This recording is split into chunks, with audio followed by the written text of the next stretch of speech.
This is The Wire for 2300 Zulu, December 5th, 2024. Precedence is routine. Information cutoff is 2200. Bottom line up front. California experiences tsunami scare due to substantial earthquake off the coast. Chinese cyber incidents highlight telecom vulnerabilities. Syrian rebels capture Hama. Beginning with international events.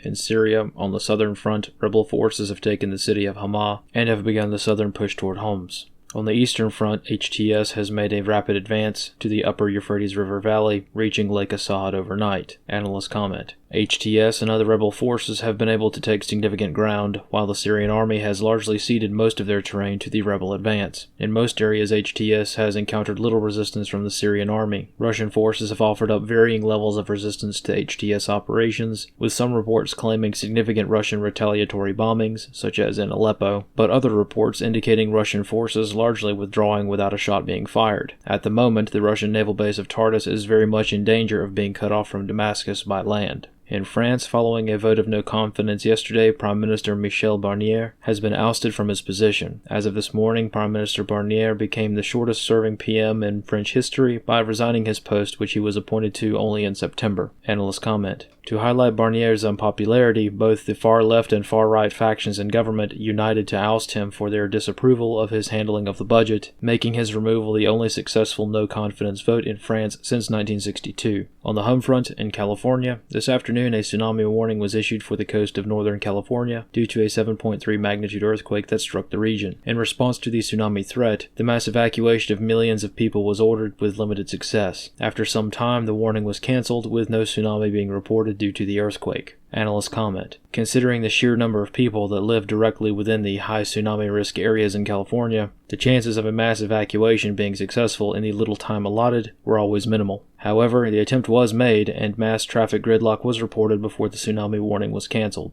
In Washington, D.C., during ongoing investigations into the incidents surrounding the inadequacies of the U.S. Secret Service to protect Donald Trump, Director Ronald Rowe appeared to have a psychological episode during his testimony before Congress. While being questioned by Congressman Pat Fallon, a shouting match erupted between Congressman Fallon and Director Rowe, which began rather suddenly without much warning. As Congressman Fallon was asking Rowe about a photograph of Rowe which was taken at a 9/11 memorial, where Rowe was on the job in an official U.S. Secret Service capacity on protective detail, Rowe began rambling about his role in the actual 9/11 attack itself, which immediately devolved into a shouting match between himself and the congressman. Analysts comment. Shouting at an elected official who represents the people who sign one's paycheck demonstrates a rather interesting perspective of job security. Regardless of political party, Director Rowe was not shouting at a suit in Washington. He was shouting at the American taxpayer who demands accountability. Either way, this incident is yet another in a long list of indications of what the American political system has become, and also demonstrates the very serious problems within the agency. A director who is mentally unwell or has anger issues to the point that he can't even control himself while answering basic questions about his job, a job which involves the use of lethal force, is probably a more practical indicator of how serious the problems within the Secret Service are than any other congressional testimony.